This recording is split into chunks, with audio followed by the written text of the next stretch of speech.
Mahatma Gandhi. Mahatma Gandhi biography इन हिंदी। स्वतंत्रता सेनानी, जन्म 2 अक्टूबर 1869, पोरबंदर, गुजरात। मृत्यु 30 जनवरी 1948, दिल्ली। कार्य उपलब्धियां, स्वतंत्रता आंदोलन में सबसे महत्वपूर्ण भूमिका निभाई। महात्मा गांधी के नाम से मशहूर मोहनदास करमचंद गांधी भारतीय स्वतंत्रता आंदोलन के एक प्रमुख राजनीतिक नेता थे।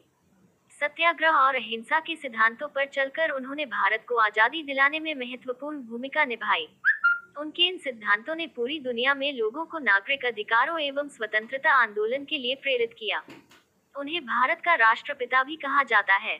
सुभाष चंद्र बोस ने वर्ष 1944 में रंगून रेडियो से गांधी जी के नाम जारी प्रसारण में उन्हें राष्ट्रपिता कहकर संबोधित किया था। महात्मा गांधी समूचे मानव जाति के लिए मिसाल हैं। उन्होंने हर परिस्थिति में अहिंसा और सत्य का पालन किया और लोगों से भी इनका पालन करने के लिए कहा।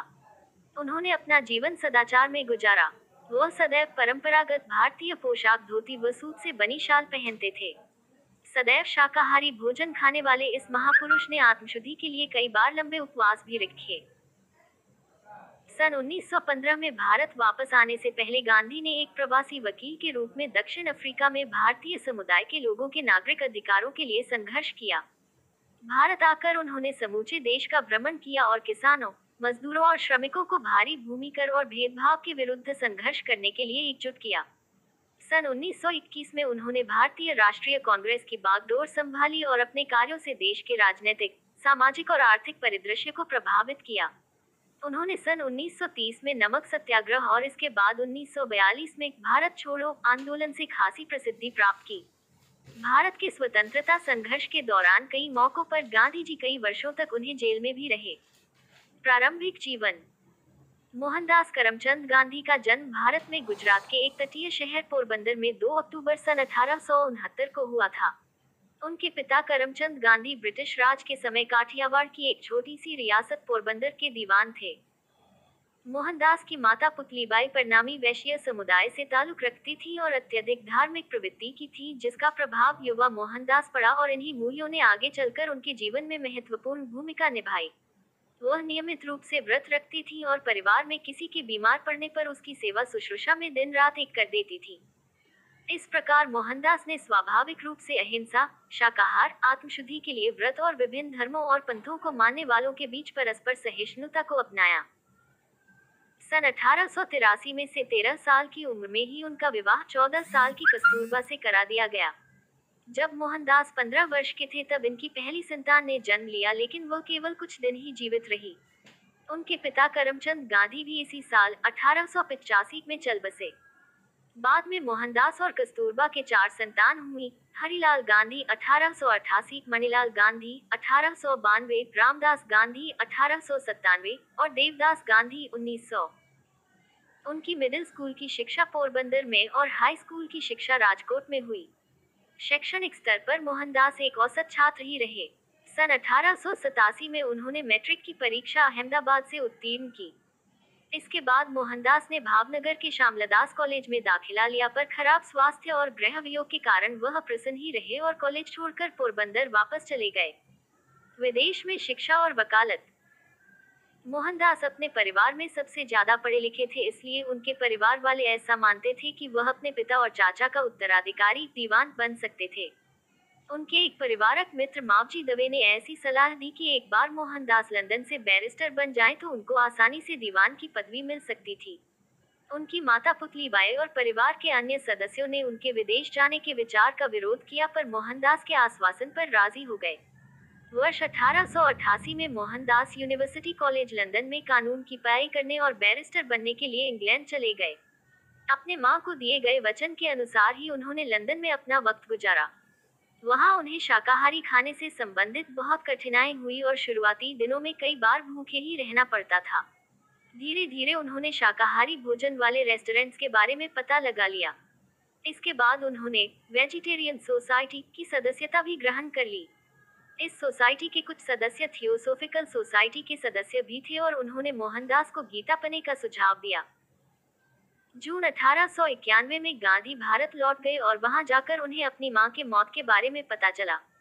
उन्होंने बॉम्बे में वकालत की शुरुआत की, पर उन्हें कोई खास सफलता नहीं मिली। इसके बाद वो राजकोट चले गए, जहां उन्होंने जरूरतमंदों के लिए मुकदमे की अर्जियां लिखने का कार्य शुरू कर दिया, परंतु कुछ समय बाद उन्हें यह काम भी छोड़ना पड़ा। आखिरकार सन 1893 में एक भारतीय फर्म से नेटिव दक्षिण अफ्रीका में 1 वर्ष के करार पर वकालत का कार्य स्वीकार कर लिया। गांधी जी दक्षिण अफ्रीका में 1893-1914। गांधी 24 साल की उम्र में दक्षिण अफ्रीका पहुंचे। वह प्रिटोरिया स्थित कुछ भारतीय व्यापारियों के न्यायिक सलाहकार के तौर पर वहां गए थे।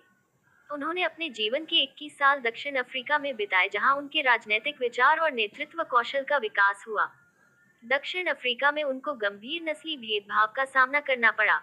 एक बार ट्रेन में प्रथम श्रेणी कोच की वैध टिकट होने के बाद तीसरी श्रेणी के डिब्बे में जाने से इनकार करने के कारण उन्हें ट्रेन से बाहर फेंक दिया गया। ये सारी घटनाएं उनके के जीवन में महत्वपूर्ण मोड़ बन गईं और मौजूदा सामाजिक और राजनीतिक अन्याय के प्रति जागरूकता का कारण बनी। दक्षिण अफ्रीका में भारतीयों पर हो रहे अन्याय को देखते हुए उनके मन में ब्रिटिश साम्राज्य के अंतर्गत भारतीयों के सम्मान तथा स्वयं अपनी पहचान से संबंधित प्रश्न उठने लगे। दक्षिण अफ्रीका में गांधी जी ने भारतीयों को अपने राजनीतिक और सामाजिक अधिकारों के लिए संघर्ष करने के लिए प्रेरित किया। उन्होंने भारतीयों की नागरिकता संबंधित मुद्दे को भी दक्षिण अफ्रीकी सरकार के सामने उठाया और सन 1906 के जुलू युद्ध में भारतीयों को भर्ती करने के लिए ब्रिटिश अधिकारियों को सक्रिय रूप से प्रेरित किया। गांधी के अनुसार अपनी नागरिकता के दावों को कानूनी जामा पहनाने के लिए भारतीयों को ब्रिटिश युद्ध प्रयासों में सहयोग देना चाहिए।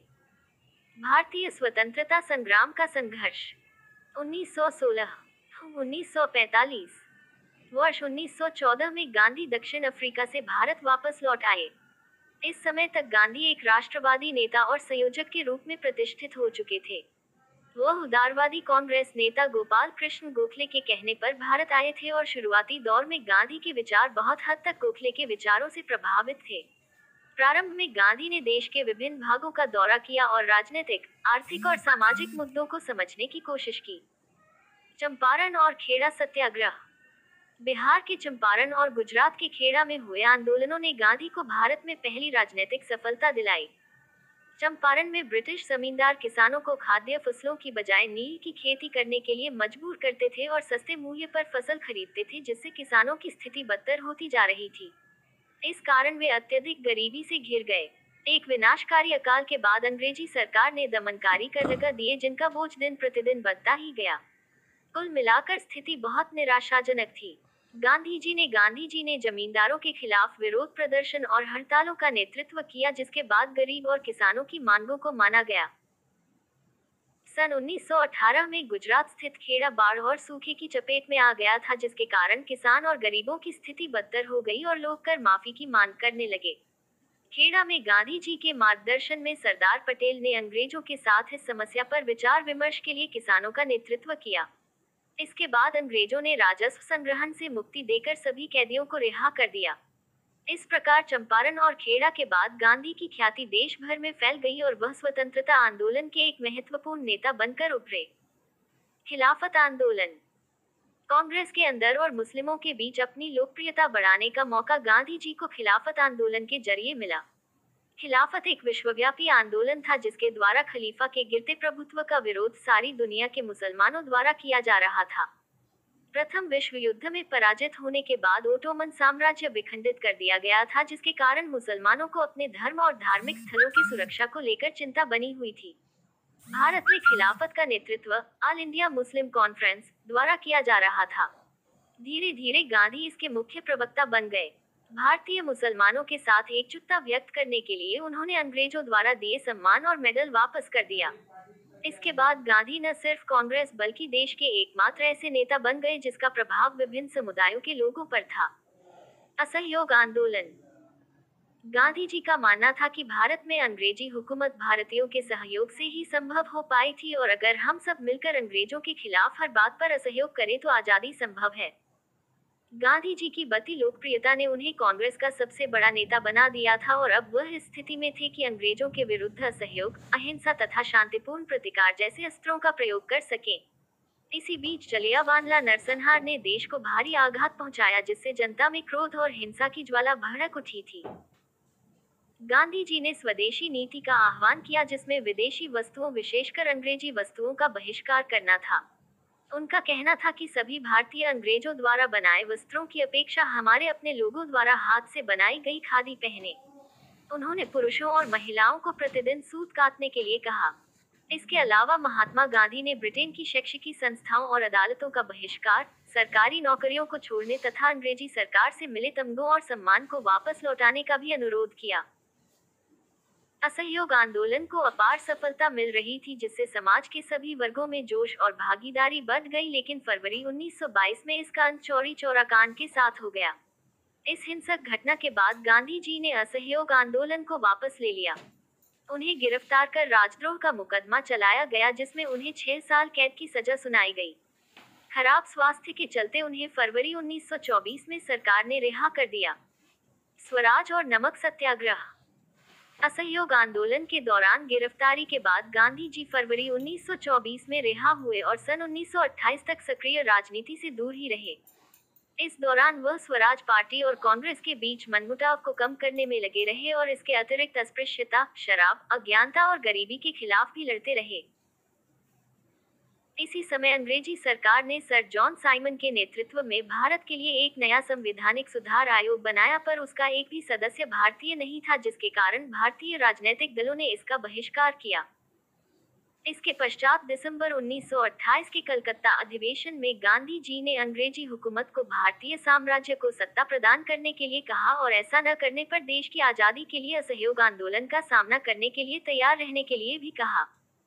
अंग्रेजों द्वारा कोई जवाब नहीं मिलने पर 31 दिसंबर 1929 को लाहौर में भारत का झंडा फहराया गया और कांग्रेस ने 26 जनवरी 1930 का दिन भारतीय स्वतंत्रता दिवस के रूप में मनाया। इसके पश्चात गांधी जी ने सरकार द्वारा नमक पर कर लगाए जाने के विरोध में नमक सत्याग्रह चलाया, जिसके अंतर्गत उन्होंने 12 मार्च से 6 अप्रैल तक अहमदाबाद से दांडी, गुजरात तक लगभग 388 किलोमीटर की यात्रा की। इस यात्रा का उद्देश्य स्वयं नमक उत्पन्न करना था। इस यात्रा में हजारों की संख्या में भारतीयों ने भाग लिया और अंग्रेजी सरकार को विचलित करने में सफल रहे। इस दौरान सरकार ने लगभग 60,000 से अधिक लोगों को गिरफ्तार कर जेल भेजा। इसके बाद लॉर्ड इरविन के प्रतिनिधित्व वाली सरकार ने गांधी जी के साथ विचार विमर्श करने का निर्णय लिया, जिसके फलस्वरूप गांधी इरविन संधि पर मार्च 1931 में हस्ताक्षर हुए। गांधी इरविन संधि के तहत ब्रिटिश सरकार ने सभी राजनीतिक कैदियों को रिहा करने के लिए सहमति दे दी। इस समझौते के परिणाम स्वरूप गांधी कांग्रेस के एकमात्र प्रतिनिधि के रूप में लंदन में आयोजित गोलमेज सम्मेलन में भाग लिया, परंतु यह सम्मेलन कांग्रेस और दूसरे राष्ट्रवादियों के लिए घोर निराशाजनक रहा। इसके बाद गांधी फिर से गिरफ्तार कर लिए गए और सरकार ने राष्ट्रवादी आंदोलन को कुचलने की कोशिश की। 1934 में गांधी ने कांग्रेस की सदस्यता से इस्तीफा दे दिया। उन्होंने राजनीतिक गतिविधियों के स्थान पर अब रचनात्मक कार्यक्रमों के माध्यम से सबसे निचले स्तर से राष्ट्र के निर्माण पर अपना ध्यान लगाया। उन्होंने ग्रामीण भारत को शिक्षित करने, छुआछूत के खिलाफ आंदोलन जारी रखने, कताई, बुनाई और अन्य कुटीर उद्योगों को बढ़ावा देने और लोगों की आवश्यकताओं के अनुकूल शिक्षा प्रणाली बनाने का काम शुरू किया। हरिजन आंदोलन। दलित नेता बी.आर. अम्बेडकर की कोशिशों के परिणाम स्वरूप अंग्रेज सरकार ने अछूतों के लिए एक नए संविधान के अंतर्गत पृथक निर्वाचन मंजूर कर दिया था। येरवडा जेल में बंद गांधी जी ने इसके विरोध में सितंबर 1932 में 6 दिन का उपवास किया और सरकार को एक समान व्यवस्था पूना पैक्ट अपनाने पर मजबूर किया। अछूतों के जीवन को सुधारने के लिए गांधी जी द्वारा चलाए गए अभियान की यह शुरुआत थी। 8 मई 1933 को गांधी जी ने आत्मशुद्धि के लिए 21 दिन का उपवास किया और हरिजन आंदोलन को आगे बढ़ाने के लिए एक वर्षीय अभियान की शुरुआत की। अम्बेडकर जैसे दलित नेता इस आंदोलन से प्रसन्न नहीं थे और गांधी जी द्वारा दलितों के लिए हरिजन शब्द का उपयोग करने की निंदा की। द्वितीय विश्व युद्ध और भारत छोड़ो आंदोलन। द्वितीय विश्व युद्ध के आरंभ में गांधी जी अंग्रेजों को अहिंसात्मक नैतिक सहयोग देने के पक्षधर थे, परंतु कांग्रेस के बहुत से नेता इस बात से नाखुश थे कि जनता के प्रतिनिधियों के परामर्श लिए बिना ही सरकार ने देश को युद्ध में झोंक दिया था। गांधी ने घोषणा की कि एक तरफ भारत को आजादी देने से इनकार किया जा रहा था और दूसरी तरफ लोकतांत्रिक शक्तियों की जीत के लिए भारत को युद्ध में शामिल किया जा रहा था। जैसे जैसे युद्ध बढ़ता गया, गांधी जी और कांग्रेस ने भारत छोड़ो आंदोलन की मांग को तीव्र कर दिया। भारत छोड़ो स्वतंत्रता आंदोलन के संघर्ष का सर्वाधिक शक्तिशाली आंदोलन बन गया, जिसमें व्यापक हिंसा और गिरफ्तारी हुई। इस संघर्ष में हजारों की संख्या में स्वतंत्रता सेनानी या तो मारे गए या घायल हो गए और हजारों गिरफ्तार भी कर लिए गए। गांधी जी ने यह स्पष्ट कर दिया था कि वह ब्रिटिश युद्ध प्रयासों को समर्थन तब तक नहीं देंगे जब तक भारत को तत्काल आजादी न दे दी जाए। उन्होंने यह भी कह दिया था कि व्यक्तिगत हिंसा के बावजूद यह आंदोलन बंद नहीं होगा।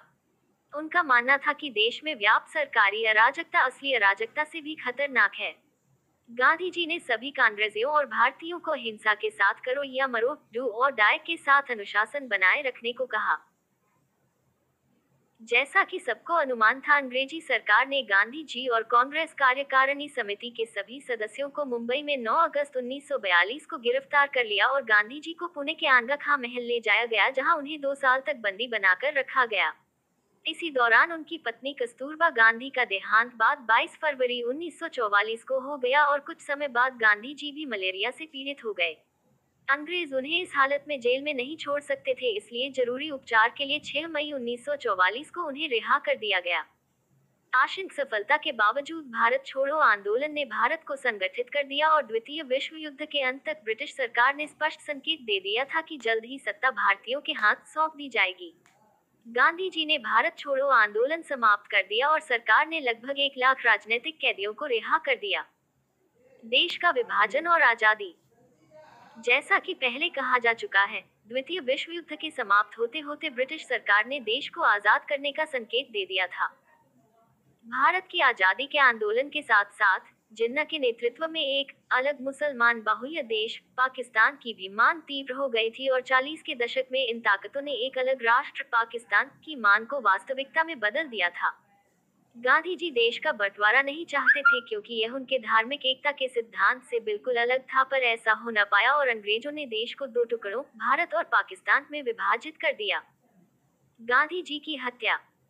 30 जनवरी 1948 को राष्ट्रपिता महात्मा गांधी की दिल्ली के बिरला हाउस में शाम 5:17 पर हत्या कर दी गई। गांधी जी एक प्रार्थना सभा को संबोधित करने जा रहे थे जब उनके हत्यारे नाथूराम गोसे ने उनके सीने में 3 गोलियां दाग दी। ऐसे माना जाता है कि हे राम उनके मुख से निकले अंतिम शब्द थे। नाथूराम गोसे और उसके सहयोगी पर मुकदमा चलाया गया और 1949 में उन्हें मौत की सजा सुनाई गई।